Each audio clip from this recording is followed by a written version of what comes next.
welcome back to the channel. And if you're dropping by for the first time, my name is Paul, and I've been a self-taught pianist ever since I got into piano.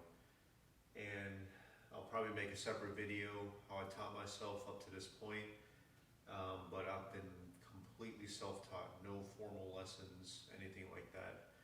And it's not by choice. It would have been great for me to have piano lessons growing up, but it was a luxury that I had at the time for us. So I took it upon myself to learn, and there's this one special piece that really inspired me to play. And it was in this cartoon, and I'm sure maybe some other pianists have the same story. It's the Bugs Bunny or the Tom and Jerry Hungarian Rhapsody. So this piece is a very special piece that basically motivated me to play. So it's, if you guys seen a cartoon, it's pretty much, if you watch the Tom and Jerry version, the mouse is inside the piano and just kind of running around, and the cat's just trying to do the piece. It's a very nice parody, and I watch it from time to time just for good memories. But when I was a kid and I saw that, I felt I needed to play this piece. Of course, this piece is a certain level of difficulty that requires, skill, and I had to probably learn a few other things. I probably didn't dive right into it. I tried to learn a few other pieces. I basically went to the library and figured out what can I do to, how do I start piano for beginners, and I just read it all. Went to Barnes and Nobles. I didn't even buy the book. I just read it and came back every other Friday or whenever my parents could drop me off, and I would just slowly learn to write down notes on a little piece of paper. Anyways, I can make a full video on that later, but let's just get to this current practice series. So we're going to start the Hungarian Rhapsody, number 2, and it's a long piece. It's about 10 minutes, so I don't know how many parts it's going to take for me to finish it, but we're going to go and we'll get there. So we're just going to get right into it, and I'm going to do the same 1 hour of practice, and afterwards I'm going to play the previous section that is, and we're going to keep going all the way through until we get to page 17.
that's the end of the first page. This one took a little bit longer. I just want to make sure I actually did much more repetitions. Like, you know, it may not have been all in the video. I didn't want to keep this video too long. Wanted to paraphrase it, try to keep it around 14-15 minutes so you guys don't get too bored. But I did a lot more repetitions instead of moving on, so I stayed on this page and tried to master as much as I could. That being said, this page is probably not as difficult as the rest of the piece, which we'll find out as we keep going on. But I'm very happy with what I've gotten so far, and it just sounds so, I mean, me personally, I mean, I know I don't play the best, but it sounds, you know, just great to me, especially knowing that I wanted to play this since I was a kid. So almost every single note I hear through this is just something that's very reminiscent of my childhood. So anyways, guys, this is going to be part of the series. So this is part one. I'll try to record and upload part two in between the jobs. So thank you so much for all your support and all the comments. I really appreciate it. I read each and every one of the comments, and everyone has been very supportive and very, you know, everyone's been great. So thank you so much for the community. And if you guys have any further questions or comments, feel free to put it down below. If you're dropping by for the first time, don't forget to subscribe, and we'll work through this piece together. Thank you so much.